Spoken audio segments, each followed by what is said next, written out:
Don't worry, this story has a happy ending. You've probably seen over the last couple weeks some post about the person who wrote the Lantern show maybe not liking the lanterns or green part of the Green Lanterns or something like that. And this was all over my timeline, so I made a video about the original comments and then the response from a comic creator who I really like and I think is really smart. So that all happened, I made a video, and then the person who made the Lantern show put out a statement. So we're gonna go through the whole story. We're gonna start with the bit I recorded the other day, talking about the show writer's comments, and then talking about the comic creator's response. And then after that, I will circle back with you and we will talk about the resolution because it's a whole story. It comes full circle. And I've talked about lanterns already in a video. Also, my cat, Morrison's on my lap here.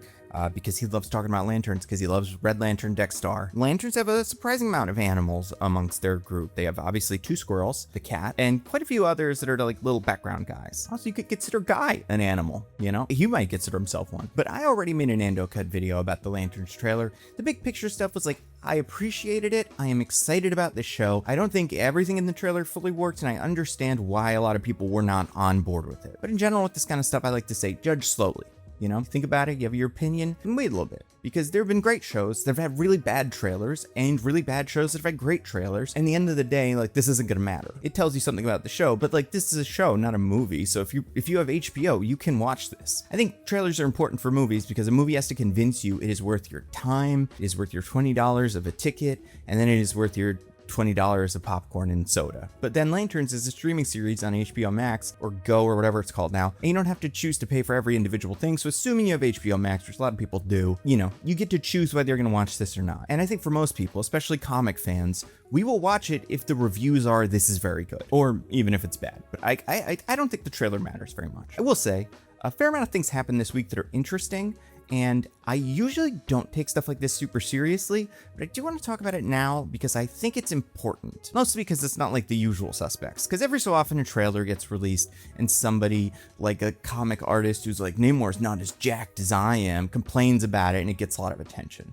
But it's like, who's that guy? He's an idiot. Why would I care what he has to say? But this time, someone that matters had an opinion, and I think it's interesting. But first of all, to back up, the Lantern show is created by Damon Lindelof. He is the showrunner. Damon Lindelof, for people that don't know, I'd say 3 big things here. Worked on Lost, obviously one of the greatest television shows ever, even though the ending was dumb. He worked on the Watchmen series, which I think might be the best piece of superhero television ever made. And then he made the show Miss Davis, which is about a nun fighting AI, which I also really enjoyed. So like Damon Lindelof, very interesting. If nothing else, right? Like he's somebody who is attached to a project and you go, I wonder what that's gonna be, right? Because we didn't know what Watchmen was. We had no idea when it was gonna be set and what the themes were gonna be. We didn't know Dr. Manhattan or Ozymandias were going to be in it. And Miss Davis is like one of the weirdest pitches ever. So like, I do think if he is attached to a project, I'm intrigued. Obviously, James Gunn and Peter Safran are producing Lanterns, and then there's one other person connected to the Lanterns, which we'll get to. But Damon Lindelof was on the Love It or Leave It podcast, which I must have listened to this, because I usually listen to Love It or Leave It. And in the interview, Love It asks, hey, you're working on this Green Lantern show. And Lindelof says, and I'll just play the clip because it's short. It's called Lanterns because we all agreed that the green was stupid. So, right. So now it's just Lanterns. So like, interesting.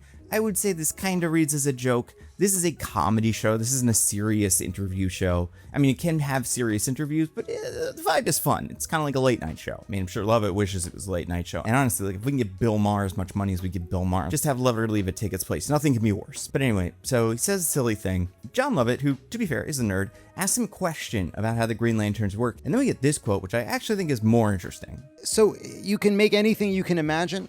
That if you have this magical ring, right? Yes. So both of those things together, kind of upsetting to some fans. And I totally understand that, especially for Green Lantern fans, because this is a character, and I guess technically we did get Guy Gardner, so that's more representation than usual. And the Guy Gardner did a lot of great, cool Green Lantern stuff, but most of the Green Lantern representation on screen was tied up in either Ryan Reynolds or a post-credit scene that was shot and I guess never actually added to Zack Snyder's Justice League, or I guess that Diggle plotline that ended up going nowhere on Arrow. The like Green Lantern fans, I would say, have a little bit more reason to be worried about any adaptation of their thing because of how much trouble this character has been in the past, specifically how connected Green Lantern the movie is to like failure. Deadpool keeps bringing up how much it didn't work in his Deadpool movies, right? Like it is a punchline. And I would say, number one, that's why the show is called Lanterns, 100%, is because Green Lantern reminds people of a movie people didn't like. And Lanterns is a different thing. It's interesting. What does it mean? It could have been Green Lanterns, I guess, but again, I think that's too close. Now, this is coming from the director who made The Suicide Squad, and I hated the original Suicide Squad, and I think as much as that worked, maybe they learned a lesson that was like, hey, we really do need to make it clear that this is a different thing, because not everybody is as plugged in as like the hardcore fans. But like, in my mind, that is why this show is called Lanterns 100%. The other explanation that I've heard people say is like, maybe it's because there's multiple lanterns, not just Green Lanterns, but like a yellow lantern perhaps in Sinestro, or perhaps a red lantern in Dexter the Cat, or Atrocitus, or an orange lantern. Maybe they got Larfreeze in here. There's all kinds of different lanterns. There's an emotional lantern spectrum, and this could be an indication that like that's going to be a big part of this show. So by the end of it, you look back and you're like, oh, of course it was called Lanterns, because by the end of it, Hal Jordan was a White Lantern, or they could do something like that. Honestly, I really do think it's because of the Ryan Reynolds movie. But like, that's the explanation I would give to a fan. If I were Damon Lindelof, I would say it's called Lanterns. Why'd you call it Lanterns? Well, because there's Green Lanterns, but there's also some other lanterns. You never know, you might see them in here too. So I'd say wait till the show comes out, you'll see the full story, and I think you'll get it. Right? That's what you say. So I didn't take the first part, the question about lanterns, super seriously. Also, because like the green is stupid. It's like the green isn't stupid. There's nothing sillier about the idea of a Green Lantern versus like a Red Lantern or a Black Lantern or whatever. They're all the same level of silly. So like that didn't ring as true to me. That felt like a bad joke. But then when he brought up the magic ring, I do feel like the tone of that felt kind of dismissive. Felt like what someone who doesn't like these at all would say, right? Like feels like a parent who's never read a comic book is mad because you're not doing your chores, and he's like, what are you watching that show about that guy with a stupid magic ring or something? And you're like, it's not a magic ring. It's powered by the central battery, and oh, it creates constructs of new magic. Magic's a different thing. But like, it does feel somewhat dismissive. I understand why people are kind of annoyed, but I wrote it off as like, he probably didn't mean to say that. The press tour for this just started because the trailer just came out. And I don't think the whole press tour is going to be people going, Green Lanterns are pretty stupid. Like, what's with the outfit? What's the symbol even? It's like, it's supposed to be a lantern, looks like a little bow tie. I have a feeling he just caught a vibe and tried to go with it, tried to make a joke. It didn't work. However, on their Substack, Grant Morrison, who has written some of the best comic books, right? All-Star Superman, obviously great. The X-Men books they wrote, some of the best, revitalized that team. Like, they had a great Animal Man book. Like, Grant Morrison is fantastic, and they're still working to this day. And like I said, they have a Substack, so they heard this interview and also was kind of annoyed by it. And they wrote something, and I just want to read it fully because I can't play you a clip. I'm not going to do a Scottish accent, even though it would be hilarious. And this is exactly what they said. TV writer-producer Damon Lindelof's comments notwithstanding, the green in Green Lantern's green is not stupid. Why does a writer attach himself to this kind of narrative if he thinks it's fundamentally stupid? You don't hand CSI scripts to patronizing writers who condemn forensics experts and their haircuts as stupid. So why hire people who are ashamed and in denial about the comic book material they've been assigned to develop? Why don't they turn down jobs they're not suited for? It's not like he needs the money, and Lindelof has proven that he can come up with his own ideas. What is this jockish dismissal of superhero conventions intended to prove anyway? Does Lindelof imagine it makes him seem less nerdy? It's a bit too late for that. So what's it all about? The only people who give a frick about the Lanterns TV series are Green Lantern fans. Why alienate them at the start? That feels more like stupid. Green Lanterns is a much more evocative and dramatic title than Lanterns. Just as Raise the Red Lantern is a better movie title than Raise the Lantern. And anyone who can't grasp why this is shouldn't be anywhere near superhero stories.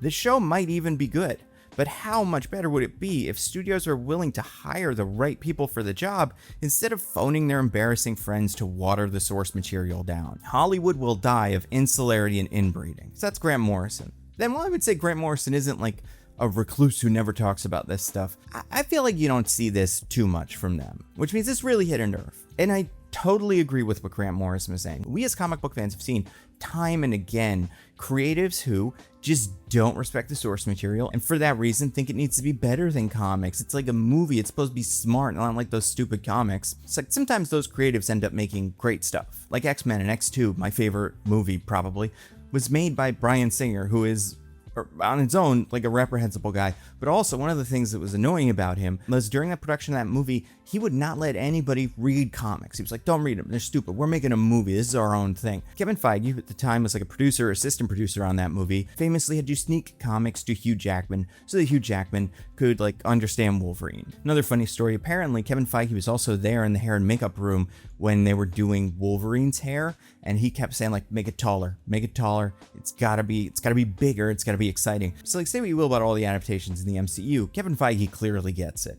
He understands what's fun about these comics. And James Gunn, we're so lucky right now because James Gunn is maybe as big of a comic book fan as any like blockbuster director has ever been. Like, James Gunn has read comic books, he knows these characters inside and out. But like, I understand why Grant Morrison might be a little annoyed, because we have gotten lots of directors and writers who think they're better than the source material, who think comic books are silly and they need to be fixed. And to be fair, one of those people is Stan Lee. Stan Lee is a pen name because Stan Lee did not want to put his name on the original Marvel or Timely comics or whatever they were at the time, which is so funny because now his name is on all of the comic books. But like, that stigma has existed for a while. And one thing that people love about Grant Morrison is that they don't write off certain parts of a character's backstory. Like they said, I believe it all counts. You know, you take the kooky Batman stuff with the scary Batman stuff, and you try to put that into one character, into one narrative, because it's all part of one like living, breathing story that means a lot of different things to a lot of people. So I can see why Grant Morrison, who says that, would be like, so why are you not counting this bit? Like, why are you discounting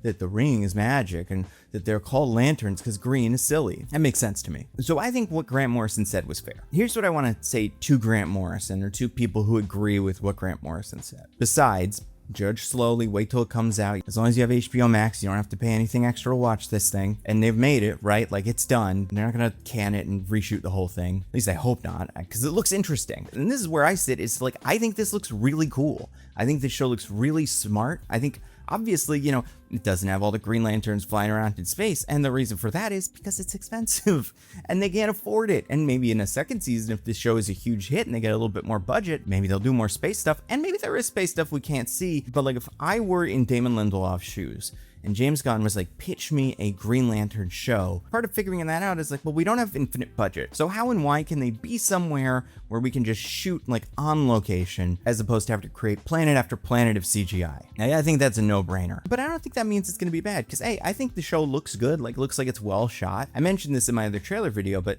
I think they could have gotten away with not showing any of the Green Lantern stuff until the very end of the trailer, and it would have felt way better. I think fans would have liked that, because when you start with Green Lantern stuff, you have this expectation of like, oh, I'm gonna see Sinestro and I'm gonna see him flying around and making constructs, and you don't see Sinestro and they fly around a little bit and they don't make any constructs. It's like, well, that's not fun. But if they played it like a true detective show the whole time until he says Hal Jordan Green Lantern, and then you saw a couple Green Lantern things, you'd be like, oh, this is awesome, like this is very fun. And they have hidden all the Green Lantern stuff from me as part of the bit of this trailer. If I'm in charge of Warner Brothers, that's what I'm doing. And also, if you want proof, another YouTuber named Jota, who heard me talk about this in the video, just made that version of the trailer, like edited, wasn't a lot of changes, like not say it was easy. They didn't have to like start from scratch. All you do is kind of take these things out of here, put something to take their place there, put all the Lantern stuff at the end.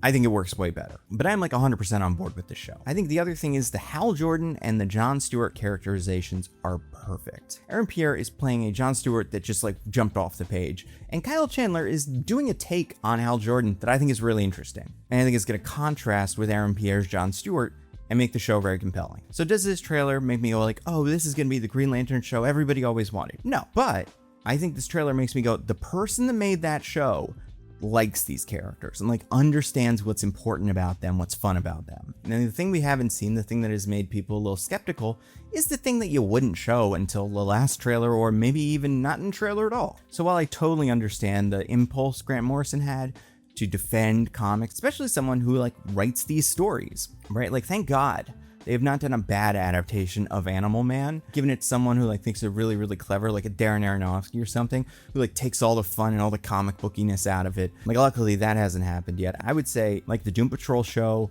seemed to have a very loving relationship with the source material. All-Star Superman was clearly a huge influence on the Superman movie. I mean, Guardians of the Galaxy Volume 3 is basically a We 3 adaptation. So like, I think Grant Morrison's doing good. And like, this isn't me saying like, Grant Morrison, you should be nicer to them. I'm just saying like, right now, we're in a place where I do kind of trust your average producer and writer to make something cool. Like, I would say, well, it's not perfect. Hollywood is in a very good place. Sure, the people that work on the adaptations, like, they take risks, they make changes to the source material. Doctor Doom's gonna be played by Robert Downey Jr. or something.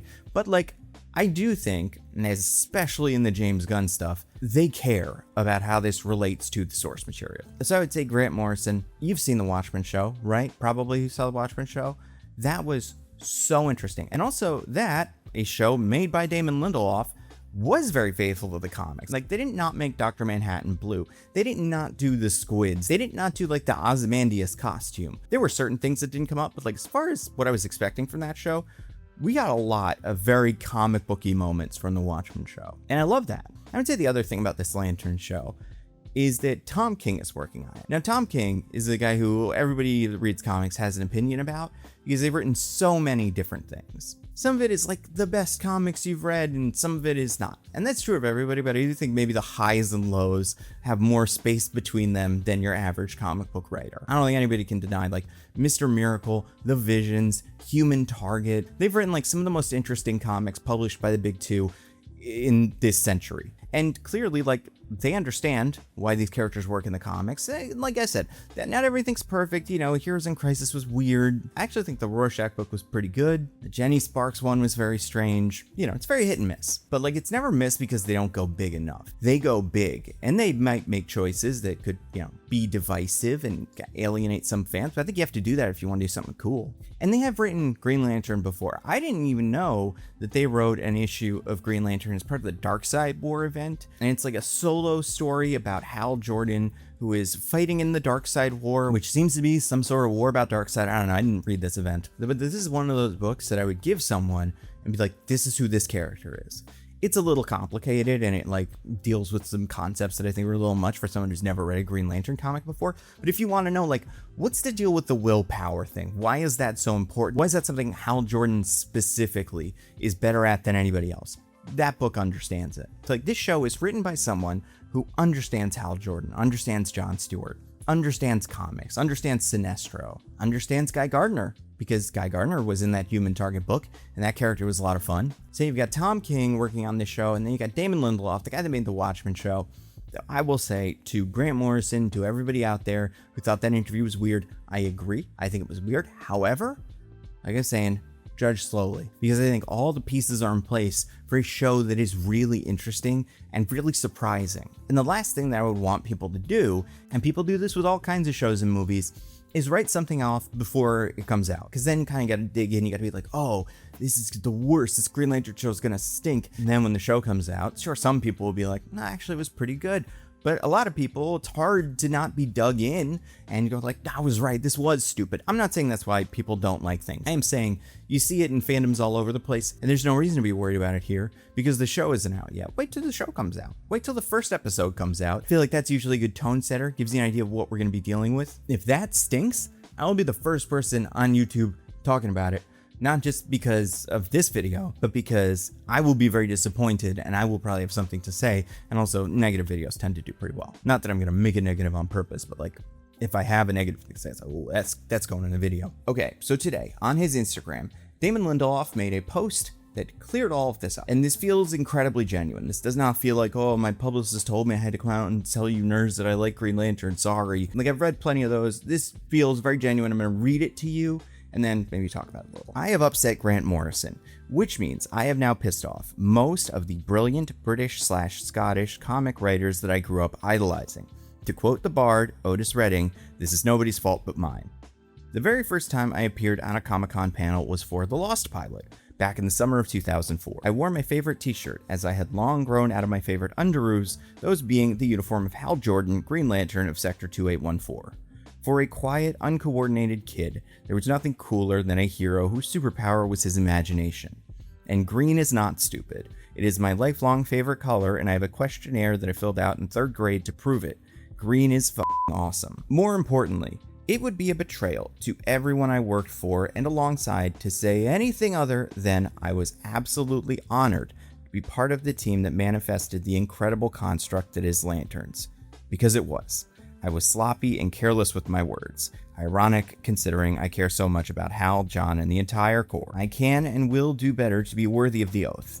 Until then, I'll let the show speak for itself and I can't wait for you all to hear what it has to say. And that came with a picture of Damon Lindelof in his Green Lantern shirt at, I'm assuming, that 2004 Comic-Con. So this is exactly what I hoped was going on and what I hoped he would say, because yes, it's a comedy podcast. Said something a little silly, tried to make a joke, didn't really work. Like, obviously, the guy likes Green Lantern, the guy likes green. I also think it's funny that he mentioned that he's pissed off these British/Scottish comic writers, because the other one, I'm assuming, is Alan Moore, who has an opinion about when anybody adapts anything, especially Watchmen. And obviously, Alan Moore, one of the great comic writers. Because, yeah, I totally believe him. I would not be surprised if by the time you're watching this video, there is another post on Substack from Grant Morrison saying, well, I'm excited for the show and I'm glad that you're a fan of the Lanterns and we need more people like you making all this quality stuff on TV. I can't wait to see the show in brightest day or something. Like, I bet we'll get something like that because they're normal people and that is how normal people respond to things. Also, I realized I didn't mention Leftovers when I was talking about all the other Damon Lindelof stuff.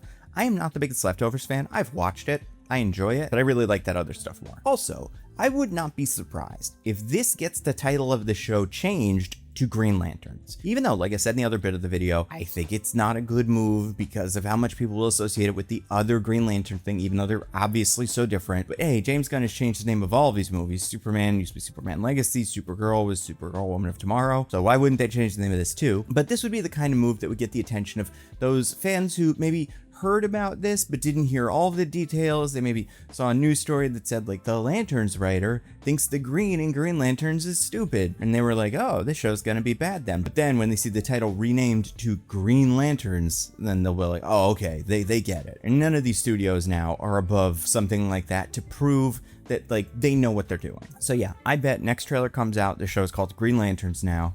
Just a guess. This is even how they do it. The Lanterns logo comes up and then just boom, green. Like, so it looks like the old logo, but then the word green in this big, like, kind of can't miss font. I also think there's something to the idea that, yeah, maybe the show is called Lanterns and it's about all of these other lanterns. Like, maybe it's not just Green Lanterns, it's Sinestro and maybe like a Red Lantern or a Blue Lantern or whatever. I also think it's probably going for some sort of symbolic thing where, like, at some point, some character will explain what a lantern means to them or something. And it's like, oh, it's double meanings. And if you call the show Green Lanterns, it probably doesn't work the same way because Green Lanterns aren't things outside of the comics. That's just a guess. But overall, I am very happy with how Damon Lindelof and Grant Morrison handled this, and I think the show is going to be pretty good. Well, okay, maybe not pretty good, but I'm excited for it. I think it shows a lot of promise. But, you know, we'll see. We'll find out by August of this year. But I do find this thing pretty interesting. How people talk about certain things and then get critiqued about certain things, and then how they come back and talk about it again. Like does their opinion change? And it reminds me of a video I watched recently by Lindsay, one of my favorites, and it's about kind of the same thing, but for the South Park guys. The video is called, Is There Still a Very Special Place in Hell for Matt Stone and Trey Parker? And in the video, Lindsay talks about our complicated relationship with South Park, the show that did really shape like the conversations around certain issues, and then looking back, like how South Park responded to maybe criticisms of that, because there were plenty of things that they made jokes about that they ended up kind of going like, we were wrong about that. So I don't know, I find that fascinating. And you can watch that video along with tons of others exclusively on Nebula. You guys have heard me talk about Nebula before. It is a subscription streaming service that I helped to create. A bunch of us video essayists, and I don't like call myself a content creator, but like content creators got together and were like, hey, these platforms that we have to work with, they're great, but they have some problems. And the big one is we wanted to just make great videos, give them to you guys. We wanted to make a nice, clean, well-organized place where you can go to watch all of our videos. They all go up early, so every Nando V Movies video and Nando Cut video go up early. They're all ad-free. You can download them to your phone, which is a feature I don't hear nearly enough people talking about, but is incredibly useful. Like if you don't want to have to eat up all your data or deal with the Wi-Fi at the gym or something, download some videos, you'll have them with you. The videos on Nebula are all made by real people, and that didn't used to have to be a selling point, but now I think it might be the best selling point. There's also all kinds of cool videos you can only find on Nebula. Like Lindsay makes videos almost exclusively for Nebula. One of her most recent videos was about Bluey adults, and the one after that was about dash cam footage, so it really covers a pretty wide spectrum of things. Then you've got short films like Patrick Williams' Dinner Plan, or series like Maggie Mae Fish's Amy's Dead End Dream House. And we have a new show called England, where Tom Scott, you know Tom Scott from all of those very cool videos about like a monorail that goes up a hill only one time a year or something. They're going on a road trip, exploring different interesting things about Europe. It's going to be a whole lot of fun. And you have what we haven't like fully announced, but will be coming out sometime next year, our show Subliminal. It's our first like dramatic series. I wrote an episode. I think it's pretty good. I've seen parts of it now because it's like coming together and been edited and all that, and like it looks great. I can't wait for you guys to see it. If you want to support us, give us more opportunities to do cool stuff like that, and you want to see our videos early, ad-free, download them and see other creators on Nebula, because all of your favorite creators and your next few favorite creators are on Nebula right now. Like, there's something for everybody. And a yearly subscription to Nebula is $60 for a whole year. That is $5 a month. But if you go to go.nebula.tv/thenandocut, or the link in the description, or you use the QR code, you can get a year of Nebula for just $30. That is $2.50 a month. It is an incredible deal. Again, that is go.nebula.tv/thenandocut.